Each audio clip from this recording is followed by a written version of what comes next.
Oke, Assalamualaikum warahmatullahi wabarakatuh. Selamat siang. Ini kita melanjutkan seminar kerja praktek. Tadi disconnect tiba-tiba Zoom-nya.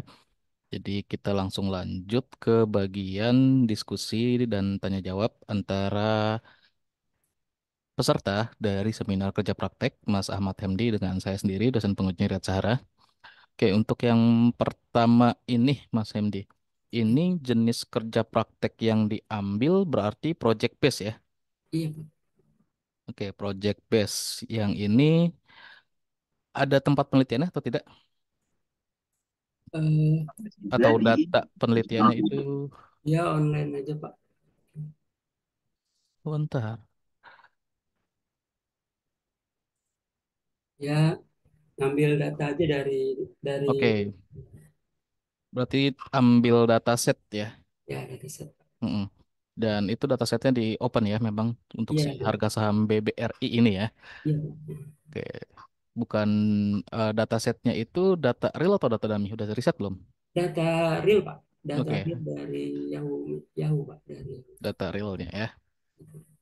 Nah, ini kan kalau saya Mas MD kebetulan sudah mengirimkan laporan kerja prakteknya yang full ke saya ya. iya. Oke. Untuk masalah utama yang menjadi latar belakang Mas Hemdi ini akhirnya mengambil tema kerja prakteknya seperti berikut ini. Itu apa sih?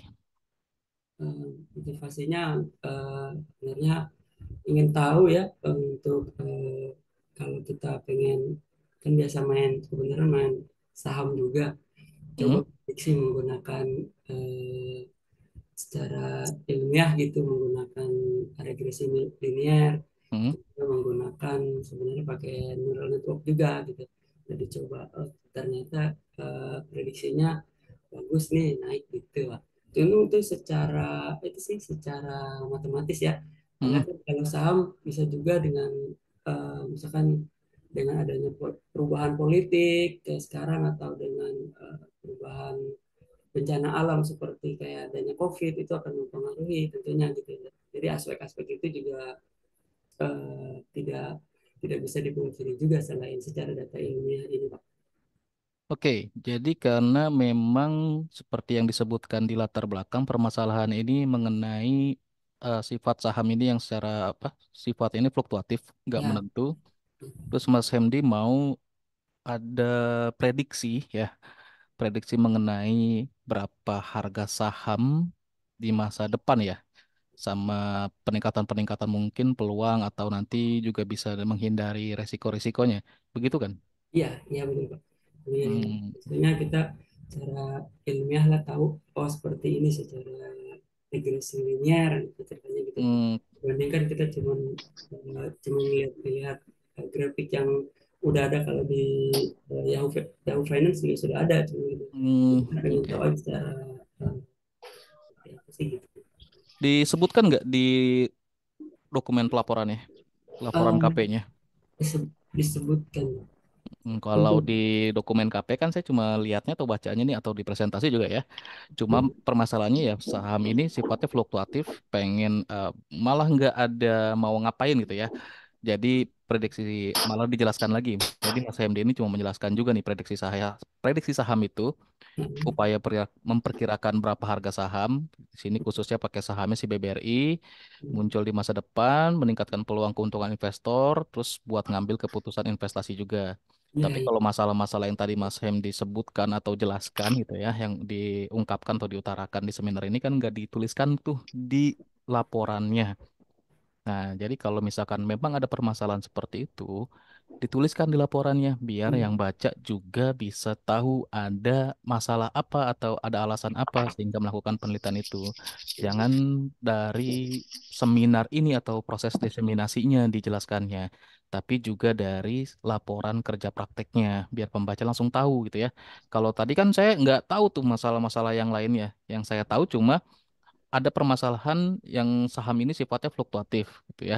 Terus dari masalah ini itu kan tadi Mas MD mau menyelesaikan dengan gimana? Pakai model regresi linear ya. ya betul Pak dengan regresi Terus linear. metode penelitiannya si Chris DM itu yang Iya, standarisasi dari data mining itu. iya. Hubungannya dari regresi linear ini sama si metode Chris DM ini apa sih? Oke, sebelumnya sorry sebelum jawab daripada lupa nanti. ada feedback atau review atau ulasan dari saya nanti dicatat ya, itu buat jadi revisinya. Oke. Oke, balik lagi tadi. Model si regresi linear ini hubungannya apa sama si metodologi penelitian yang Mas Hem dipakai? Ini CRISPR sebenarnya sih dengan metodologi CRISPR ini sebagai alat alat kita untuk penuntun sih Pak. Penuntun bagaimana kita memecahkan masalah itu. Jadi pertama dengan seperti flowchart gitu ya, seperti pertama kita harus paham dulu nih paham paham dengan business understanding jadi memahami Hmm, tujuannya apa ini gitu ya ya. kebetulan kan ada metodologi KSDM kita ambil KSDM ini sebagai panduan metodologi yang diambil gitu loh Hmm, nanti regresi linear itu bagian dari modelingnya di modelingnya bagian misalkan modeling. ya yang keempat gitu Oke. misalkan modelingnya bisa juga regresi linear atau neural network karena sama-sama menggunakan apa sih data yang series ya time series gitu ya Pak ya. Hmm, Jadi menggunakan metode CRISPR itu seperti itu Pak. Jadi alurnya pertama itu tadi business understanding, memahami tujuan dari penelitian ini. Yang kedua data understanding. Jadi sumber datanya diperoleh dari mana gitu kan.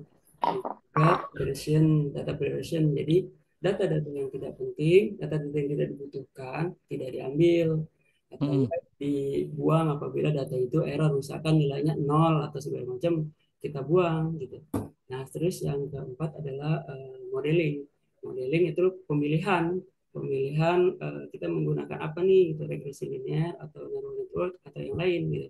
Nah, kebenaran saya ngambil yang lebih simple adalah regresi linear. Padahal sih sama-sama aja gitu. Tapi nilai RMS-nya bisa hampir mirip-mirip lah gitu. oke. Terus evaluasi, kita lakukan evaluasi, mengevaluasi tujuan penelitian ini, apakah sudah tepat atau enggak. Terus yang keenam adalah development, development melakukan eksekusi, misalkan Hmm, melakukan dari saham itu mau dibeli atau mau dijual atau bertahan, atau juga nanti development dibangun lagi, misalkan menggunakan web atau menggunakan apa Android, model Android untuk pengembangan selanjutnya gitu Pak. oke. Nah, tadi kan sudah dijelaskan berarti modelingnya ini menerapkan si algoritma regresi linearnya ya. Ya, Itu untuk yang tadi Mas Hem disebutkannya atau dijelaskannya di bab 4 ya, bukan di bab 3 ya. eh, Pelaksanaan penelitian ya. pelaksanaan penelitian di bab bab dua ya. Bab 4 ya.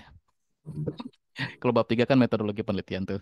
Iya, iya. Nah, di metodologi penelitian ini Mas Hemdi ini mendeskripsikan tentang si Chris DM ini ya. Oh iya, betul, bab tiga. Oh, tapi di sini isinya definisi-definisi dari si Chris DM ya, bukan langkah-langkah penelitian yang nanti mau Mas Hemdi jalankan kan? Oh iya, dia dia masuknya ke bab 4 tuh, Pak. Mm-mm. Mm-mm. Nanti buat revisi aja. Jadi di bab 3 juga itu dijelaskan yang mau dilakukan, bukan definisi dari si Chris DM ya. Oh iya, iya. Iya. Betul, ya. Terus untuk lampiran kayak contoh eh, masalah pengolahan data ya di poin 423 tuh persiapan data itu kan ada dataset saham si BRI itu tuh yang Iya, panjang berapa halaman itu. banyak tuh, Pak. Maaf ya, Pak. Iya, banyak banget itu. Tuh, dari halaman Oh iya 23 ini, Pak. sampai 45 ya. dua Iya. puluh dua halaman untuk data itu doang sendiri itu. Iya, Nah, itu nanti di sini. bagusnya sih diringkas aja. Ini kan Mas Hemdi dari tanggal berapa tuh? 1 Januari 2020, 2 Pak. Januari ya, dari 2 Januari sampai dengan tanggal Sampai tanggal setahun ini ya, 29 Desember. 29 29 Desember, Pak. Nah, ini bagusnya diringkas aja. Misalkan mau dibuatkan grafik gitu ya. Kan kita mau ngelihat grafik naik turunnya juga ya. Kalau Iya. pembaca mah lebih enak lihat yang simpel-simpel aja. Jangan disuguhkan dataset begitu semuanya. Kalau Iya. mau disuguhkan dataset lengkapnya seperti ini ya dibuatkan atau diletakkan di lampiran aja.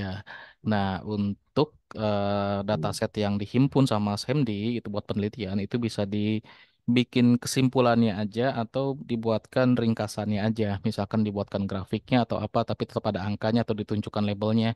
Boleh seperti itu, jangan ditampilkan 20 halaman ini semuanya di sini ya. Ya, Kebanyakan gitu. baik, baik, baik, Pak. Kebanyakan. Oke. Dan nextnya mungkin di latar belakang ini. Kita balik lagi, sorry tadi nggak sistematis. Kalau dari latar belakang yang Mas Hemdi buat ya, Mas Hemdi boleh buka PowerPoint-nya di situ di bagian latar belakang atau laporan juga boleh silahkan aja. Jadi kan Mas Hemdi itu udah ada masalah-masalah yang disebutkan, tapi di bagian terakhir tujuan penelitiannya ya cuma mau lakukan penelitian prediksi saham pakai regresi linear ya. Oke, pakai regresi linear, terus metodologi penelitiannya siklus DM, terus tujuannya apa yang mau dicapai? Kayaknya nggak ada. Oh iya, belum masuk kayaknya. Malah Di atas. menyebutkan judul kerja prakteknya gini gini gini. Tapi eh, tujuan dari penelitian yang dilakukan itu apa? Harus ditambahin ini ya untuk investor supaya mempunyai data untuk melakukan eksekusi ya, biar tetap memperoleh keuntungan atau gimana gitu ya Pak. Ya, itu kan Mas Hemdi jelaskan ada di poin tujuan dan manfaatnya ya. Iya, Ya, tujuan dan manfaat beda ya, jangan disamakan itu. iya, Kalau manfaat kan dampak atau impact dari tujuannya. Tujuan itu kan hipotesa penelitian ya, artinya harapan jawaban atau penyelesaian dari masalah yang Mas Hemdi sebutkan tuh. iya, iya, Nah, kalau latar belakang, ya itu memuat semuanya, bukan hanya ada masalah, terus mau nyelesain masalahnya gimana, plus ditambah lagi dengan nanti hipotesa atau jawaban sementara dari masalahnya itu apa, itu disebutkan latar belakang. iya, Nanti detailingnya ya ada di poin-poin berikutnya. Kalau misalkan Mas MD mau bikin rumusan masalah ya boleh aja. Terus iya. nanti juga ada di poin 1.4 tujuan dan manfaat penelitian juga oke dibuatkan di situ. Nah, ini ngomong-ngomong formatnya atau template-nya kayaknya saya agak lupa sih template dari kerja praktek yang ada di informatika. Ini sama nggak sih template-nya? Kayaknya ada banyak-banyak yang dimodify ya. Jadi Iya, ini ini, sebenarnya template-nya template penelitian bukan template untuk laporan kerja praktek ya. oh ya ini eh, arahan dari ini dari Arahan pembimbing. iya, Oke, kalau arahan pembimbing berarti ya saya tanyakan mengenai arahan dari pembimbingnya aja berarti ya. seperti saya ikutin aja. Ah, ya nggak Makanya apa-apa, banyak bagus. banyak ini. Nah, nah, berarti nanti di latar belakang ini harus dilengkapi ya.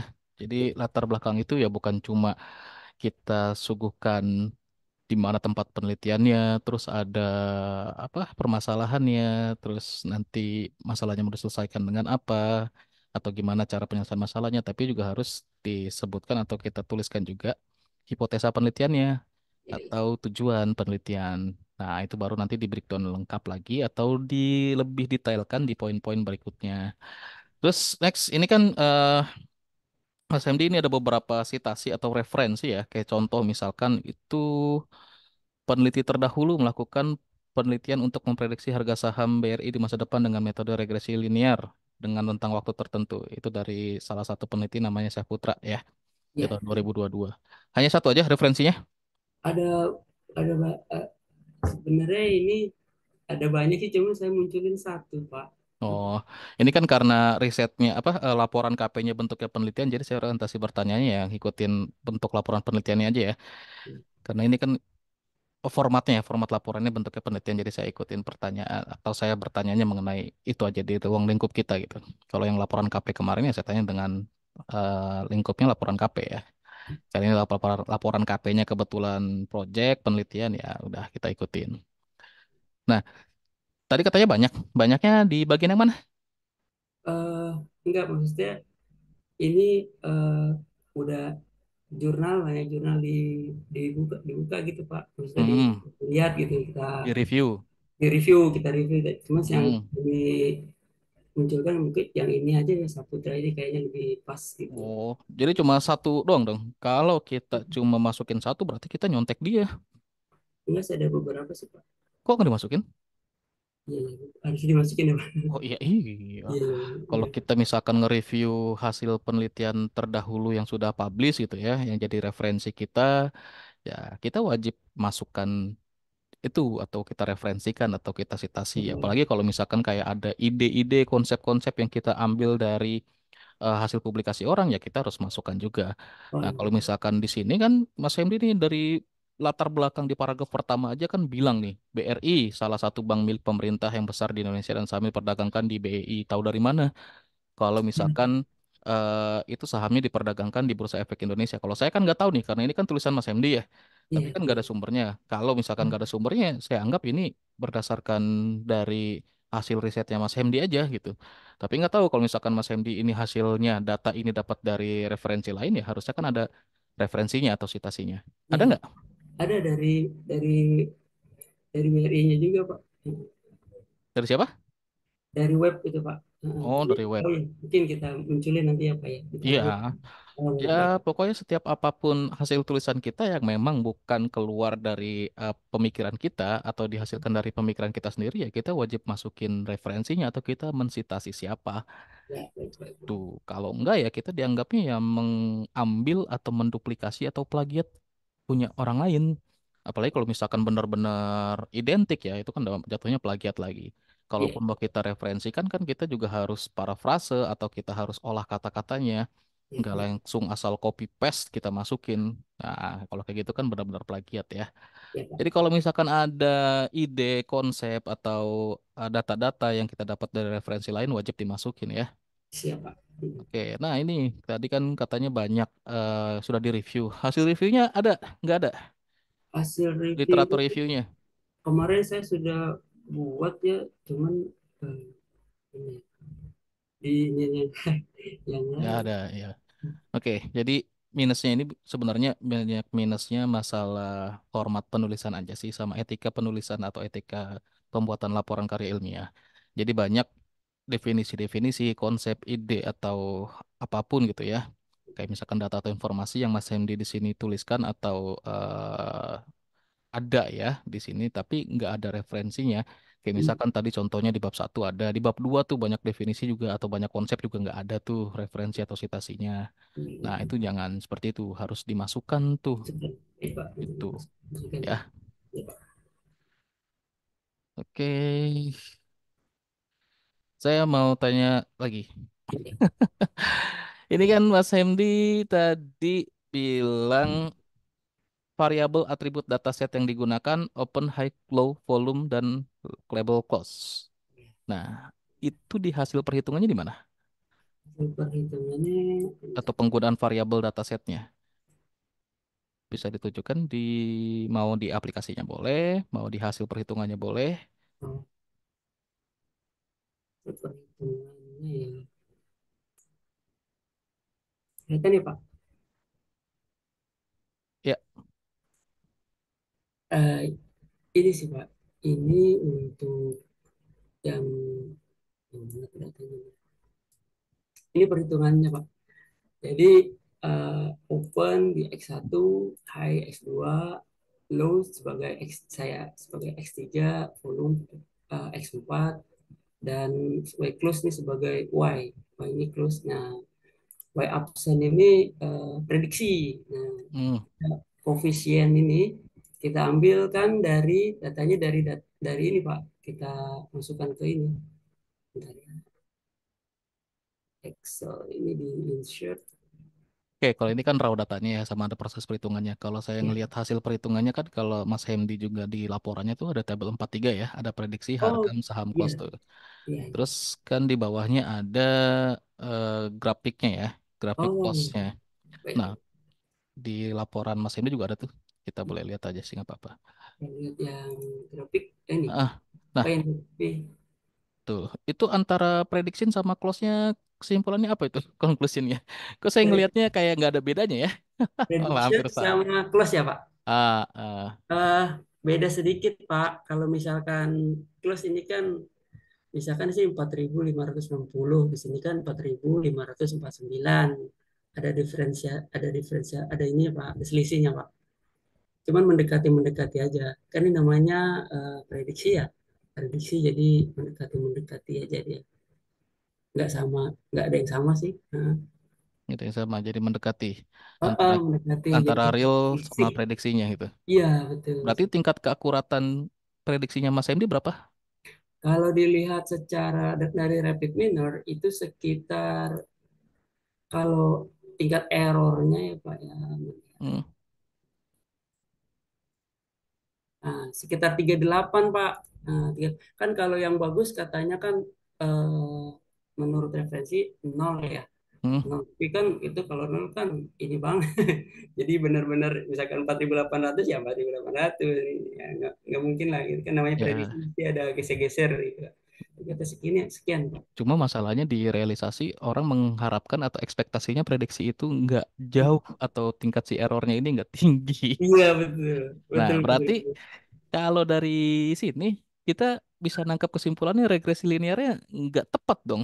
Karena kalau ngelihat hasil prediksinya ini jauh banget errornya. Ah, ini sebenarnya sih kalau kita lihat dari sini emang sekitar 38 lu besar gitu kan.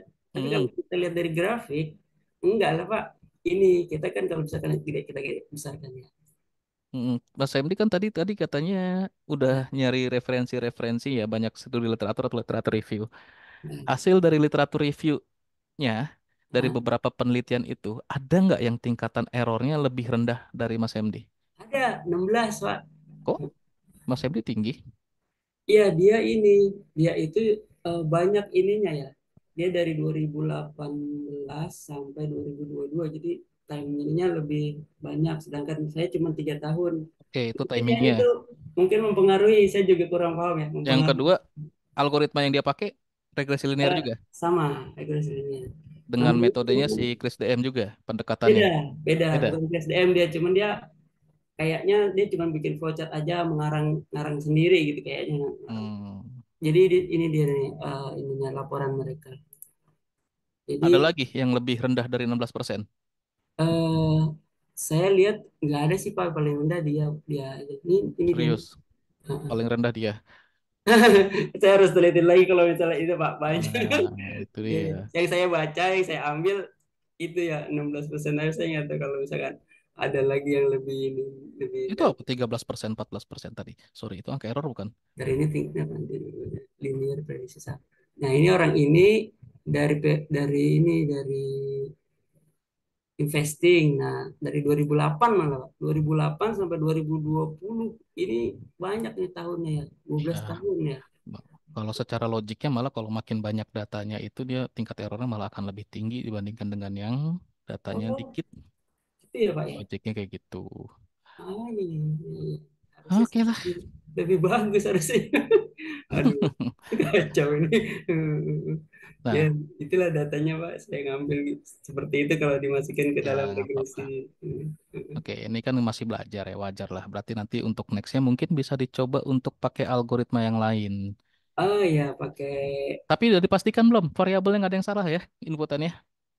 Nilai variabel. hasil observasinya, nilai hasil prediksinya. Oh, enggak ada yang salah ya. Nggak ada ya, ya udah. Ada. Karena hasil dapat segitu ya, ya dapatnya segitu ya berdasarkan Hmm. si regresi linearnya. Berarti Iya, nanti untuk sarannya, karena ini kan masih tinggi nih ya, si RSME-nya ini. iya, tentu. eh Ya berarti nanti sarannya bisa pakai algoritma yang lain aja Iya, untuk iya. next step penelitian. Kalau misalkan Mas MD mau lanjutin penelitiannya contoh untuk tugas akhir atau apa, ya bisa dilanjutin. Tapi ya itu karena di sini kan Mas MD udah dapetin satu celahnya nih. Ternyata hasil si errornya ini kan terlalu tinggi. Mungkin pakai apa algoritma yang lain atau misalkan Mas Berlanjut MD ya, malah Pak.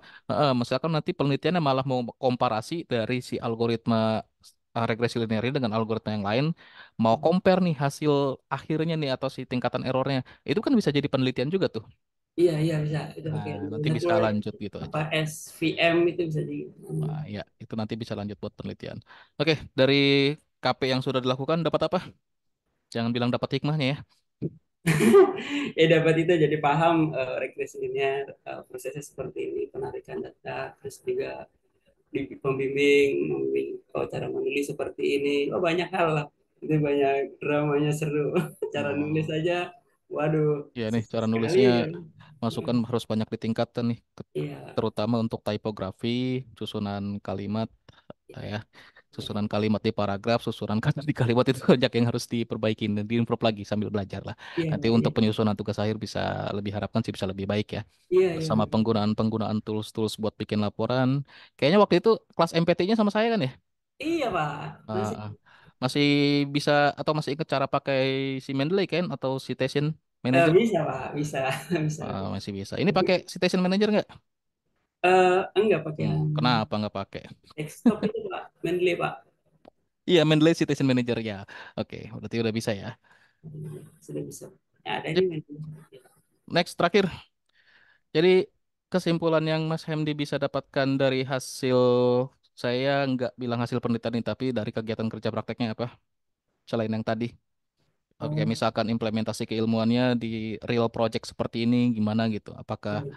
banyak yang Mas Hemdi bisa implementasikan dari materi atau knowledge-knowledge yang dapat selama perkuliahan, selama di real project ini, atau kalau misalkan Mas Hemdi ternyata sudah sebagai karyawan, banyak tambahan-tambahan referensi knowledge pengetahuan lainnya juga yang bisa diimplementasikan. Ada nggak gitu kesan-kesannya sih Iya, misalkan lebih banyak tepatnya ya. Pak. Jadi dengan data analis ini banyak yang bisa saya ini seperti halnya sebenarnya kemarin saya pengen ngambil juga data tentang kecelakaan kerja ya di lapangan ya. Sebenarnya Hmm? saya sudah karyawan juga Pak di perusahaan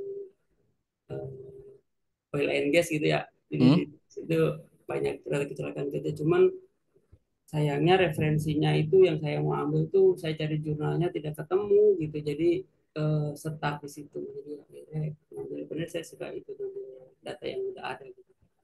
Dan data kecelakaan itu di sana sedikit. Harusnya katanya analisa itu harus banyak Betul. sampai 100 sampai nah, kalau saya bilang kecelakaan di sana kalau bisa zero insiden gitu. Jadi nggak bisa diambil data itu. Oh, Mungkin nanti next lah untuk cari-cari yang lain untuk project. Senang sip. saya.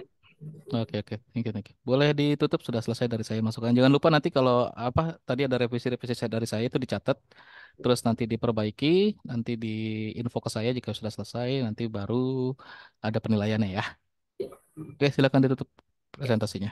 Makasih Pak.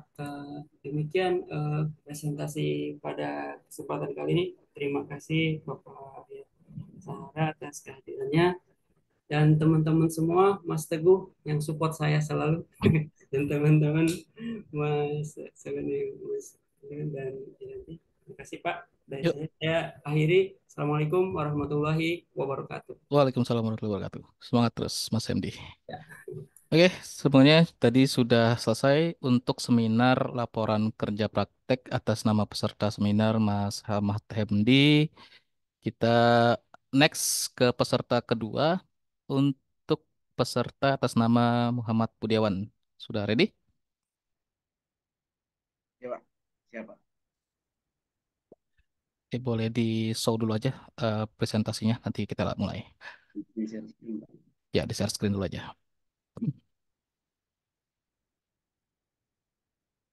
Nanti saya buka dulu terus baru Mas Budiawan mulai ya.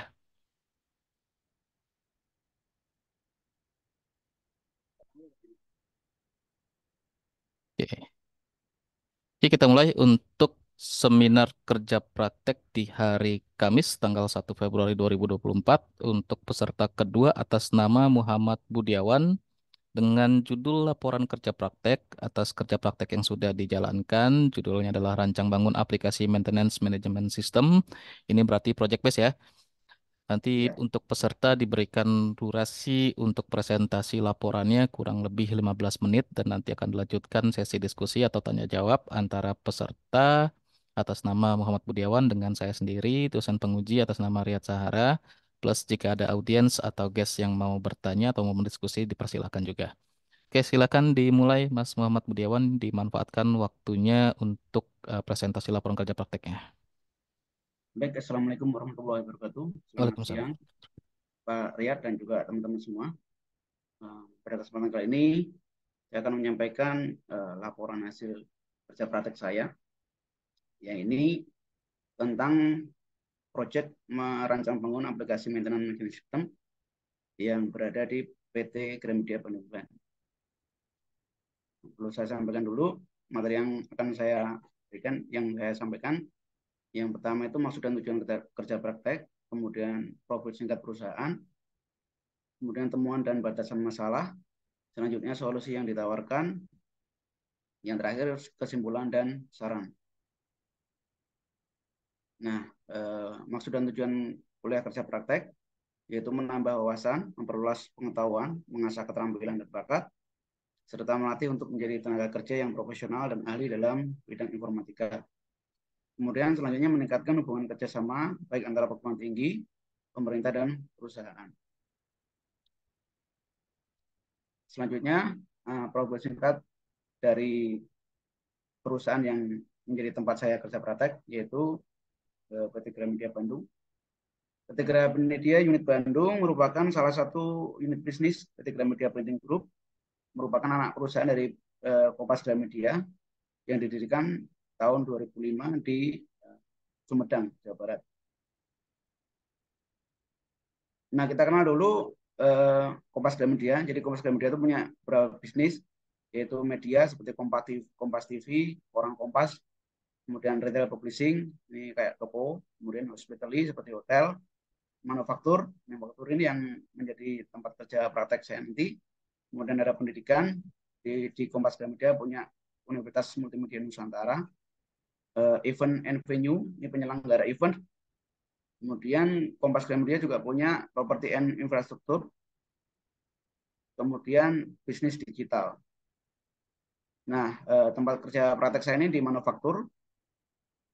Di manufaktur ini punya beberapa bisnis lagi, yaitu percetakan Gramedia, Metaform ini percetakan untuk packaging, Uniflag ini packaging untuk yang bisnisnya plastik ya, yang fleksibel. Kemudian ada juga KGX ini ekspedisi, Gramedia Mitra Edukasi di penyedia buku-buku sekolah dan yang lain. Nah, saya berada di Gramedia Printing Group. Ini layanan percetakan yang ada di Gramedia Printing Group, yaitu koran, tabloid, majalah, ada buku, ada Al-Quran juga, dan yang terakhir suara-suara, dan juga media cetak yang lain. Nah, ini adalah organisasi perusahaan penempatan saya di kerja praktek. Ini grup manufaktur, di bawahnya ada media and Group Printing Direktorat, kemudian Bandung Printing Division.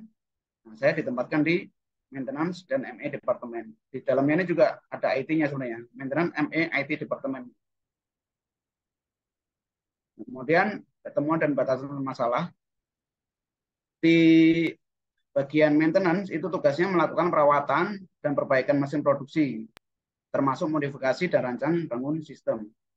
Nah, permasalahan yang terjadi ini secara administratif sistem ya. Jadi penulisan laporan kerja harian masih manual dalam bentuk spreadsheet menggunakan Excel, akses terbatas dan pencarian data tidak mudah. Kemudian penjadwalan perawatan mesin masih manual, tidak memakai sistem, sering terjadi jadwal terlewat. Selanjutnya, sistem pelaporan kerusakan mesin masih manual, masih memakai bentuk laporan menggunakan kartu kayak tiket laporan seperti itu. Nah, kemudian sebenarnya permasalahan yang terjadi di maintenance itu sangat banyak, namun kita batasi hanya dari sistem informasinya saja. Jadi hal teknis lain terkait pelaksanaan perbaikan dan perawatan tidak termasuk dalam bahasan masalah ini. Nah, solusi yang ditawarkan dari masalah tadi, itu saya menawarkan membuat aplikasi maintenance management system berbasis web guna membantu dan mempermudah manajer, teknisi, dan operator dalam rangka berkolaborasi untuk mencapai kinerja mesin yang prima dengan melaksanakan preventive maintenance dan breakdown maintenance yang terkelola dengan baik. Ini metode analisa gap-nya. Saya pakai gap analysis. Untuk laporan kerja harian itu kondisi yang saat ini terjadi, yang waktu itu terjadi, itu penulisan kerja masih memakai spreadsheet dengan pemisahan file tiap periode per bulan. Kemudian penulisan beberapa atribut dalam LK tidak standar, antara lain atribut nama mesin, unit mesin, dan nama pelaksana. Nah, yang diinginkan itu penulisan laporan ditulis dalam platform tertentu, terintegrasi dengan data perawatan, data breakdown, data dalam kegiatan TPM, kemudian tidak ditemukannya lagi penulisan atribut yang tidak standar. Nah, ini gap yang terjadi karena tidak tersedia aplikasi yang diciptakan khusus untuk manajemen laporan harian ini. Kemudian teknisi juga tidak terbiasa menuliskan atribut laporan secara standar. Jadi asal menulis saja di laporan gitu. Jadi nanti nggak standar antara nama mesin, kemudian tanggal, jam itu juga penulisannya nggak standar. Kemudian untuk analisis penjadwalan preventif, ini penjadwalan preventif maintenance dijadwalkan secara manual oleh tenaga administrasi. Penyajian checklist dilakukan oleh tenaga administrasi. Kemudian hasil kegiatan checklist tidak didokumentasikan secara digital sehingga pencarian histori perawatan harus membuka satu persatu dokumen checklist yang telah dicetak sebelumnya. Nah, ini yang diinginkan, ini terdapat aplikasi yang memudahkan dalam penjadwalan perawatan secara otomatis dan akurat. Teknisi secara mandiri bisa mencetak checklist karena data perawatan setiap harinya sudah tersaji secara otomatis. Kemudian data perawatan dapat dipantau item mana yang sudah dan belum dan akan dilakukan. Selanjutnya bisa mencari data perawatan secara cepat. Nah, ini gap yang terjadi karena di maintenance tidak tersedianya aplikasi yang bisa digunakan untuk melakukan penjadwalan preventif secara spesifik sesuai kebutuhan di industri percetakan. Kemudian yang ketiga ini untuk sistem pelaporan kerusakan mesin ya. Nah, sistem pelaporan menggunakan selembar kertas dinamakan tag. Nah, lembar tag ini diserahkan ke teknisi, bisa diserahkan secara langsung maupun dimasukkan ke dalam rak tag. Kemudian lembaran tag beberapa kali sering terselip, hilang. Kemudian minimnya monitoring lembaran tag sehingga birokrasi serah terima tag tidak terkontrol. Selanjutnya progres perbaikan tidak dipublish sehingga pihak operator tidak mengetahui sejauh mana perbaikan sudah dilakukan. Nah, ini yang diinginkan, ini terdapat sistem tiketing pelaporan kerusakan mesin sehingga bisa diakses langsung oleh operator.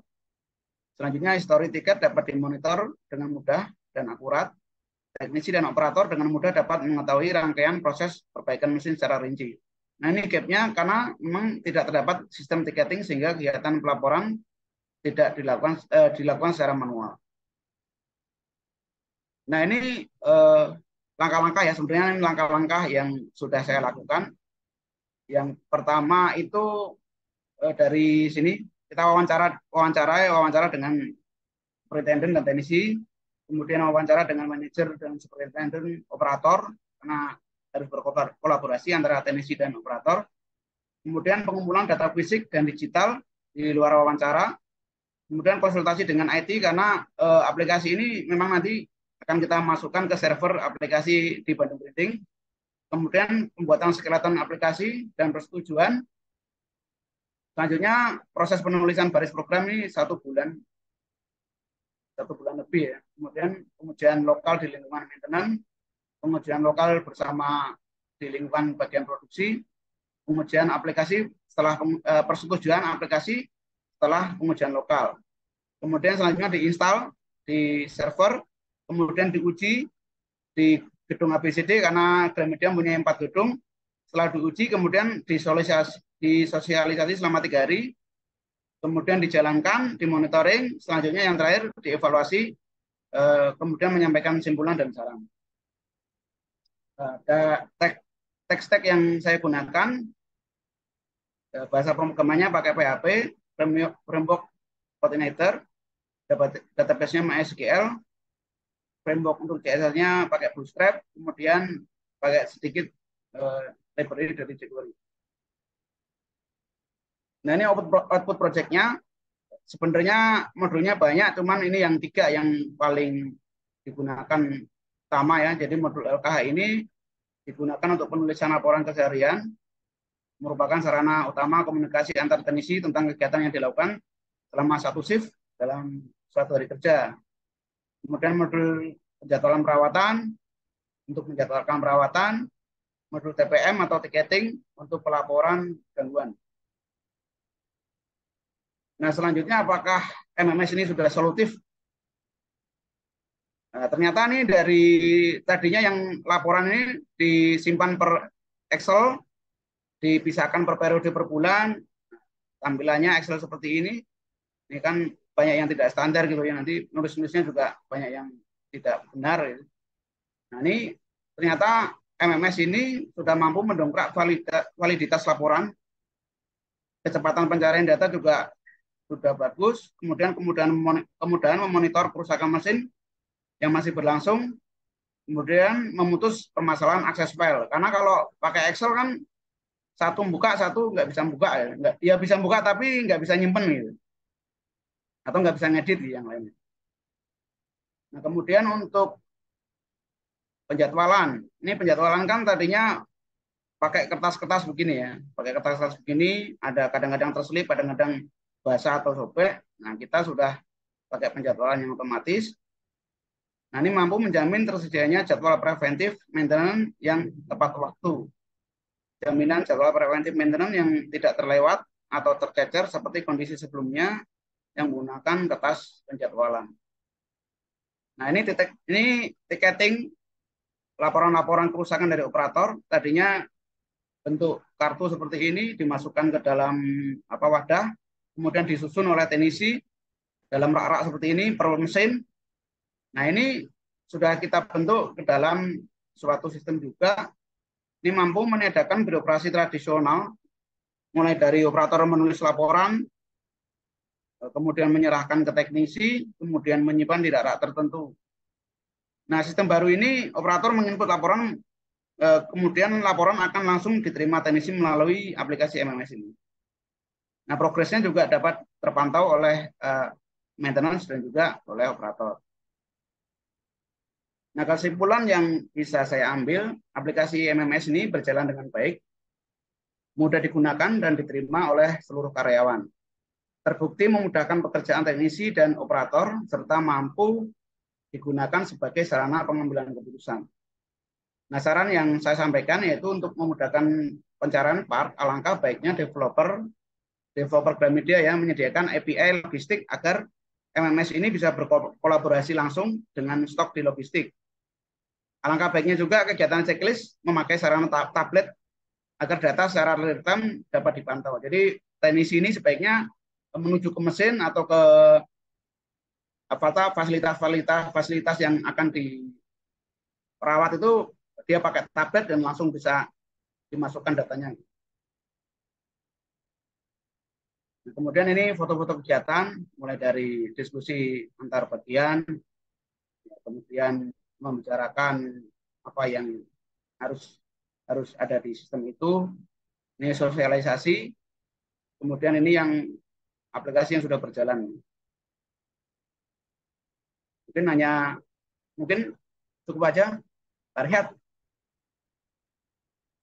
Ya, oke, terima kasih. Nah, eh Mas Bian belum ngirim laporan lengkapnya ke saya. Oh belum Pak, Oh, boleh dikirim sekarang ya.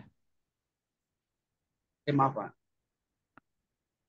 Aplikasinya apa bisa saya tampilkan juga Pak? Laporan KP-nya dulu aja ke saya. Ya Pak. Laporan KP-nya, dokumen laporan KP-nya, ya bentuk Word atau PDF-nya, dikirim ke saya dulu aja. Oh iya ya. Hmm, Sekarang atau sekarang, sekarang? Oh ya iya, ya. Maaf Pak. harusnya Maaf di sebelum. sini hujan hujan terus Pak di sini Pak. Oke, nggak apa-apa. Oh, hujan terus banget. Ya Hmm. suaranya tuh kayak kayak nggak kedengeran nih. Bentar Pak ya. Ya, boleh dikirim dulu biar nanti bisa direview.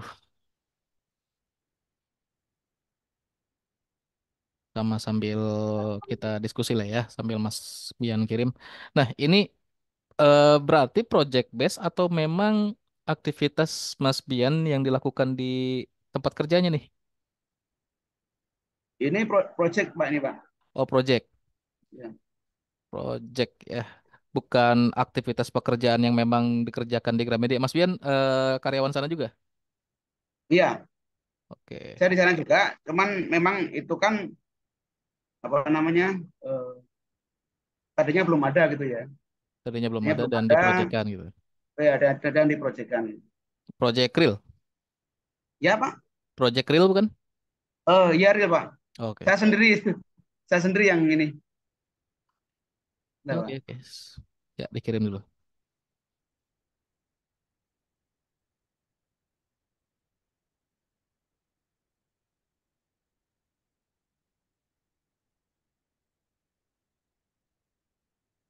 Saya ekspor ke PDF dulu. Ya, silakan. Oke, sambil tunggu itu juga. Ada satu yang tadi bikin saya agak apa ya? eh Penasaran gitu. Kalau tadi kan memang semuanya kayaknya bener-bener proses bisnisnya itu manual, artinya kalau mau ada apapun dituliskannya di kertas ya, dari mulai data request atau apapun gitu ya. Pernah pakai di kantornya gitu ya, atau di bagian maintenance pernah pakai yang namanya fitur dari Google gak, kayak misalkan Google Sheet itu? Oh, belum, Pak. Belum. Jadi langsung yang bener-bener manual gitu, langsung dipindahkan atau dikonvert ke sebuah sistem yang pakai platform tertentu gitu ya. Ya. Kalau dari sudut pandang Mas Bian sendiri, lebih efektif mana dibuatkan sistem seperti itu dengan penggunaan Google Sheet yang bisa kolaborasi juga kerjanya? Ya, sudah pasti lebih efektif pakai sistem, Pak. Karena, Karena pakai sistem MMS ini lebih efektif. Karena kalau misalnya laporan ya, laporan gangguan itu dari operator. hmm, Operator itu kan bisa lewat HP, bisa lewat komputer atau PC yang ada di tempat kerjanya. hmm, Kemudian kalau dia memasukkan laporan, nah di maintenance kan langsung langsung keluar itu ininya, tampilannya kan. Jadi langsung tahu ada kerusakan apa. Kemudian kalau yang manual itu kan penanganannya kan ditulis, dicatat gitu ya, dicatat hmm, sekarang apa, setelah ini apa, setelah ini apa. Ya memang tercatat. Tapi kan waktu mau mencari, oh mesin ini sebenarnya udah diapain aja sih gitu kan. Ya kan harus nyari kan, hmm. nyari secara manual gitu kan. Kalau yang ini kan tinggal di searching aja di pakai filter gitu. Ya, maksud Dari saya tempat. tadi komparasinya dengan penggunaan Google Sheet, bukan yang manual yang ada di sana. Kalau Google Sheet, oh maksudnya Ya, aplikasi jadi, ini jadi yang tadi saya tanyakan, menurut Mas Bian sendiri ini dari sudut pandangnya Mas Bian gitu, dari ya, aplikasi yang sudah Mas Bian buat, ya. itu sejauh mana efektivitasnya dibandingkan dengan kalau misalkan ya pakai Google Sheet untuk collab bareng pendataan atau listing-listing dokumen seperti ini, Kalau bukan yang menurut saya, bukan yang kalau manual bener-bener kertas tadi gitu. oh ya, Gimana gimana? tetap tetap efektif pakai aplikasi Pak. Kalau ini kan misalnya penulisan apa ya tentang itu kan ada atributnya ya mesin gitu kan, ada Hmm, mesinnya, ada jamnya, ada tanggalnya. Nah sebenarnya kalau nambah gini, kalau di database kan berhubungan ya. Jadi kalau kita mau nambah mesin ya keluar mesinnya. Di mesin itu kalau kita klik mesinnya, kita pilih, nah itu nanti akan keluar unit-unitnya di mesin tersebut gitu. Jadi misalnya mesin mesin apa ya? Misalnya mobil gitu hmm, kan. Itu kan pasti nggak ada stang, adanya setir gitu kan. Nah itu kan hmm. keluar. Nah kalau yang di Google Spreadsheet saya memang belum belum pernah yang memakai itu. Jadi kalau kalau yang diaplikasikan, jika kita memilih mesin tertentu, di laporan itu nanti akan keluar unit tertentu. Unit tertentu itu nanti akan keluar subunit tertentu. Jadi nggak ada apa namanya, misalnya penulisan laporan itu tidak ada salah laporan gitu. Misalnya nih Ya. mobil kok ada setirnya, kok ada setangnya nih, kok ada jok, kok ada apa namanya, kok ada stangnya, ada kickstarternya kan enggak. Nah kalau kalau di penulisan di LKH ini itu akan valid sih, karena jika kita memanggil suatu mesin, nanti unitnya yang mesin tersebut yang akan keluar gitu. Oke. Kemudian kalau penulisan durasi waktu dari jam berapa sampai jam berapa, nanti di situ juga akan keluar tuh bahwasanya penanganannya ini sekian menit sekian detik. Oke. Ya. Nah, ini kan tadi katanya proyeknya real ya. Sebelum udah diimplementasikan atau sudah dipakai? Sudah Pak. Oke.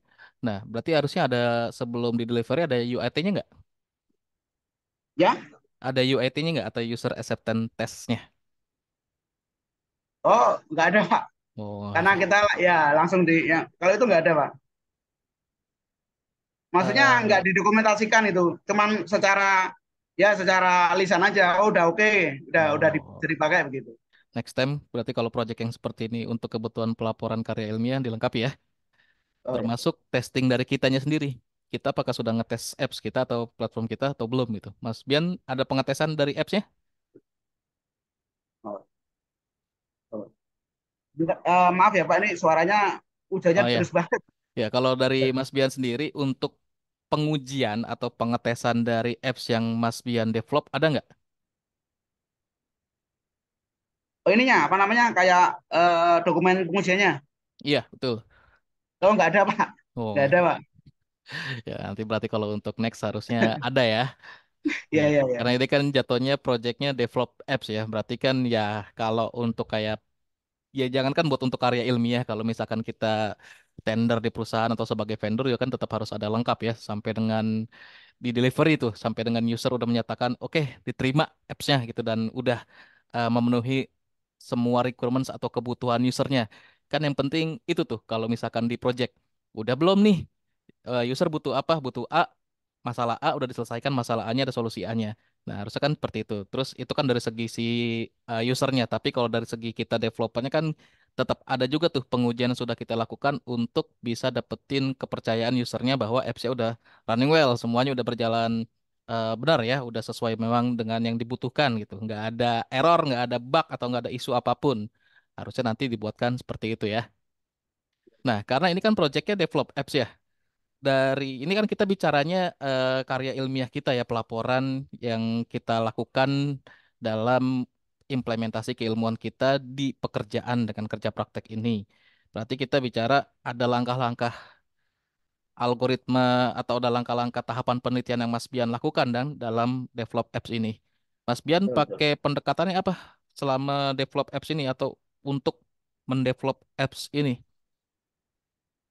SDLC-nya lah gampangnya. Oh waterfall Pak. Waterfall. Iya.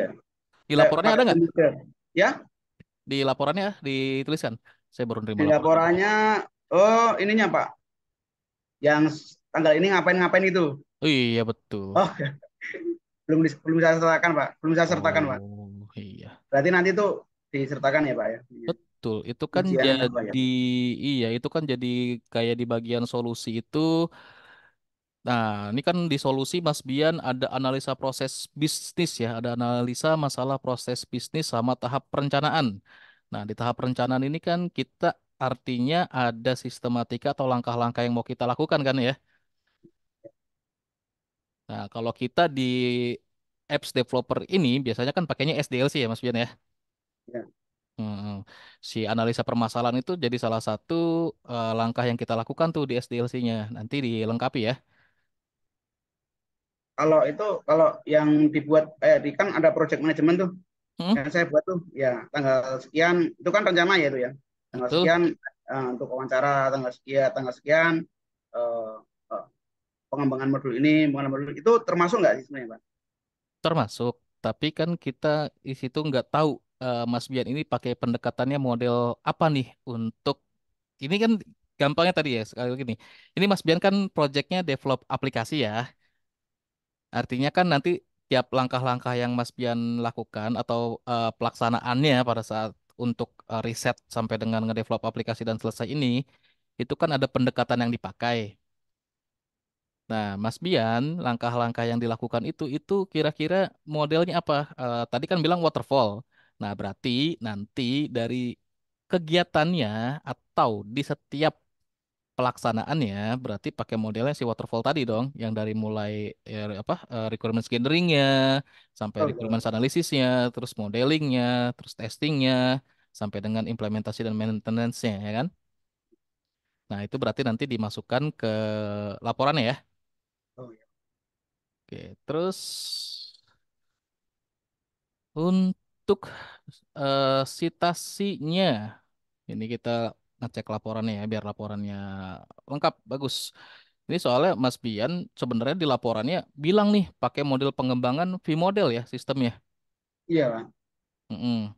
iya V-model iya itu kan ada ilustrasinya tuh dari mulai project definition sampai dengan project test and integration. Bener kan? iya Itu kan sesuai dengan betul. yang Mas Bian tuliskan kan. Nah, Iya iya yang Mas Bian lakukan apakah sesuai dengan V-model itu? iya Pak, ya dari kalau dari yang langkah-langkah yang tadi yang pembimbing industri tadi kan ada tuh yang ditandatangani tadi kan. Nah, Iya, itu kan tuh. sebenarnya sebenarnya di situ cuman memang tidak saya tuliskan secara spesifik Mm-mm. seperti kayak daftar tabel atau segala macam gitu, Pak. Oke, Mungkin belum berarti ya. ya, Ya, nanti berarti tinggal Mas Bian jabarkan aja tuh dari langkah yang Mas Bian lakukan dengan model pengembangan sistem EV model itu dituliskan aja di laporannya ya. oke. Ya, Terus Pak. ini kan saya ngeliat referensinya ada tuh banyak, tapi itu disitasinya di yang mana ya? Di dokumennya nggak ada yang mensitasi daftar pustaka atau referensi. Hmm, Kayak misalkan Mas Dian ada teori-teori atau definisi-definisi sistem formasi. Ini ada nih menurut Laudon dan Laudon, tapi kan saya nggak tahu juga nih ini model citasinya pakai apa gitu ya. Terus aplikasi berbasis web juga tuh kan ada definisi maintenance, ada si MMS, terus ada banyak lagi nih V-model. Ini saya nggak tahu nih dapat referensi dari mana karena tidak disitasi di tulisannya. ya, Pak. Nah, itu berarti Nah, nanti ini ada, kurangnya iya, iya, Pak. Dari berarti daftar harus pustaka mungkin saya nggak menyertakan halaman itunya ya. Kalau di daftar pustakanya sih ada ya tentang maintenance itu ada itu di situ. betul. Di Cuman daftar pustakanya ada, tapi di tulisannya tidak ya, ya, mencitasi atau mereferensikan apa yang dilampirkan di daftar ya, pustaka. Itu ya, ya, hukumnya wajib atau harus ya. Jadi sudah ya, Pak. memasukkan daftar pustaka apa, nah itu di isian pelaporannya juga harus ditunjukkan mensitasi ke daftar pustaka yang mana atau referensi yang mana. Oke, oke. Oke. Terus ini tadi kita ke bagian awal. Ada latar belakang kerja prakteknya.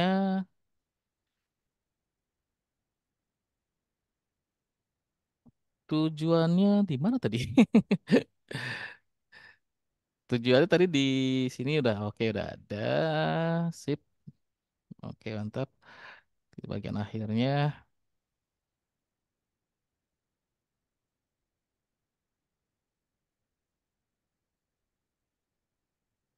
Oke, nah ini sebenarnya Mas Bian udah bilang nih, udah diuji coba menggunakan data-data pemeliharaan yang sebenarnya sayangnya nggak dilampirin ya hasil uji coba aplikasinya.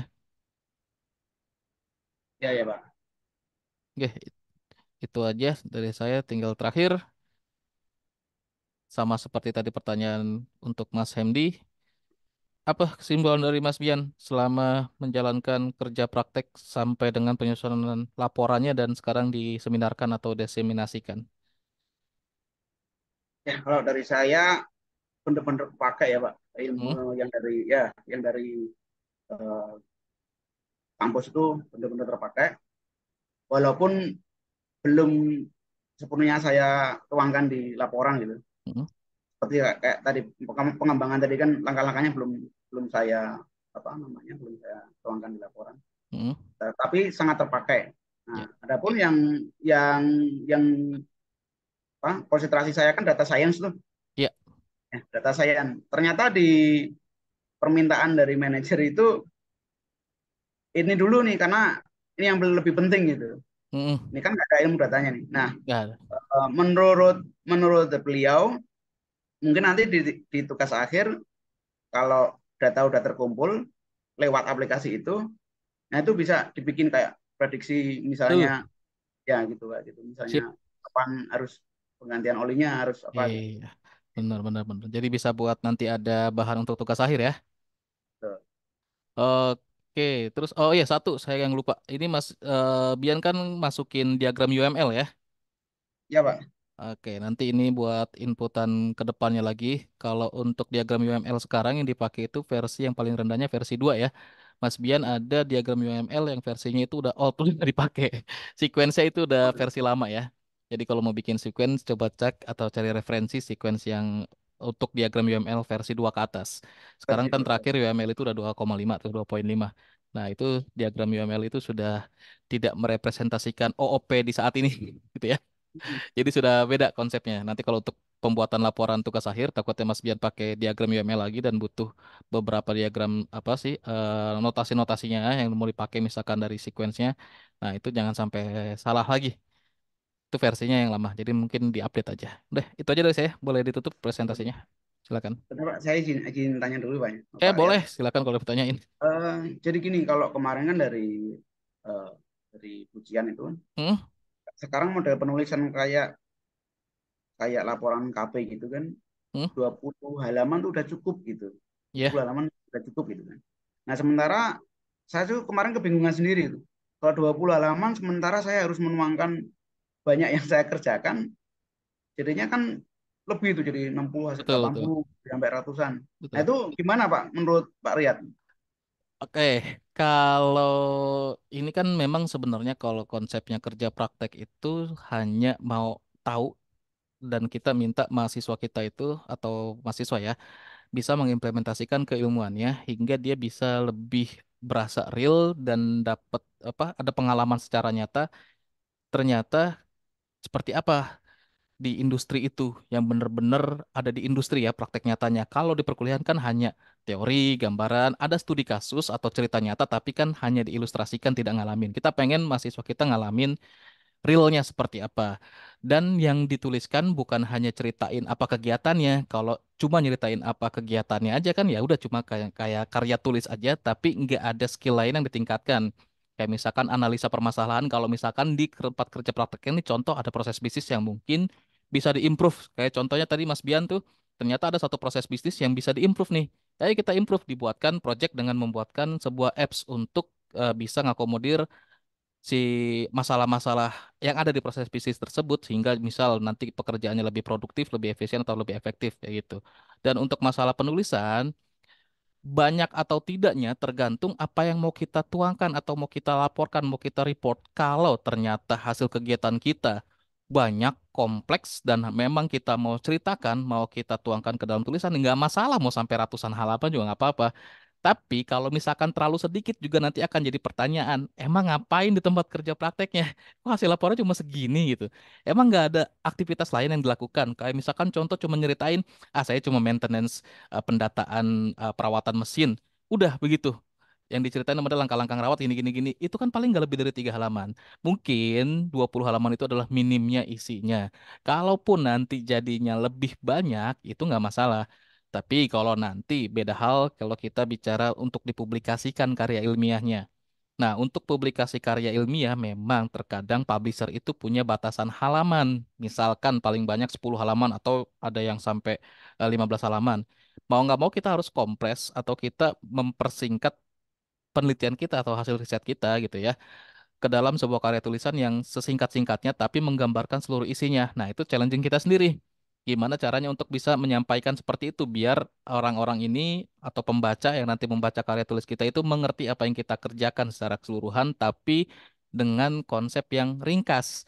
Nah, itu challenging kita sendiri. Tapi juga nanti ada publisher yang nggak ada batasan halamannya tuh. Ada beberapa jurnal-jurnal dari internasional itu yang bahkan kalau misalkan kita punya publikasi karya ilmiah yang jumlahnya puluhan halaman, bahkan saya pernah baca ada yang sampai 50 halaman, ya sah-sah aja. Dia nggak membatasi karena dia memberikan keleluasaan untuk si penulis ini atau si peneliti bisa menceritakan atau share pengalaman penelitian dia selengkap-lengkapnya atau sedetail-detailnya. Itu sih Mas Pian ya. Jadi kan gini Pak, misalnya kalau di aplikasi itu ya, pengembangan aplikasi kan kayak itu tadi kan saya memang nggak ada IRD segala macam ya, Mm-mm, kayak IRD-nya ya saya nggak ada. Kemudian mm-mm, kelas diagramnya saya jadiin satu, meskipun mm-mm. sebenarnya kelas diagram bisa dipisah-pisah gitu. Betul.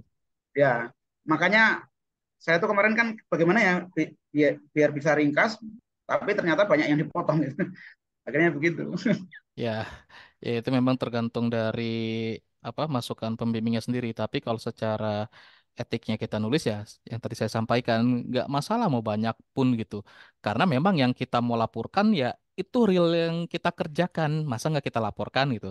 Ya kan harus kita laporkan juga. Takutnya kalau ada orang yang cari detail, oh dia pada saat nanti bikin rancangan kayak contoh tadi pengen tahu dong dari apps ini si IR-nya gimana. Nah, Mas Bian nggak tampilkan. Nah, itu kan jadi pertanyaan orang yang baca kan, oh udah nggak ada rancangan IR-nya, tiba-tiba bisa jadi database yang begini. Kan contoh kita kalau mau bikin database kan nggak langsung langsung jadi plug gitu database ya. Kayak kita bikin kayak misalkan konseptual dulu, baru ke PC kan, baru nanti jadi database yang utuh kayak gitu. Nah, orang contohnya pengen tahu kayak gitu. Nah, gimana caranya orang tahu tuh kalau kita nggak ceritakan atau nggak kita masukkan gitu. Itu aja sih, Mas Bian. Jadi ya memang, tapi balik lagi kalau misalkan pembimbingnya merasa tidak perlu dimasukkan, ya jangan sampai nanti itu menghilangkan informasi yang mau kita sampaikan. Tinggal Mas Bian sampaikan aja. Oh, ini termasuk langkah penelitian atau hasil penelitian kita yang penting yang pengen kita masukkan dan pengen kita publikasikan biar orang tahu.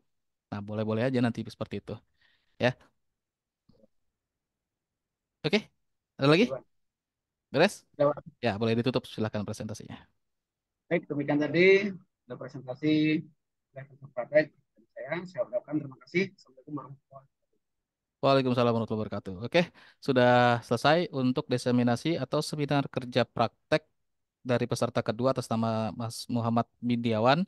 Jangan lupa untuk note revisi atau inputan masukan yang sudah disampaikan oleh penguji atas nama saya sendiri Riyad Sahara dicatat dan diperbaiki, nanti dilaporkan lagi ke saya untuk mendapatkan nilai hasil seminar laporan kerja prakteknya. Oke, untuk kerja praktek atau untuk seminar kerja praktek hari ini di tanggal 1 Februari 2024 disudahi. Terima kasih semuanya. Semangat untuk peserta dan jangan lupa di proses selanjutnya ya untuk bisa dapatkan nilai kerja prakteknya. Saya tutup. Wabillahi taufiq wal hidayah. Assalamualaikum warahmatullahi wabarakatuh. Selamat siang semua.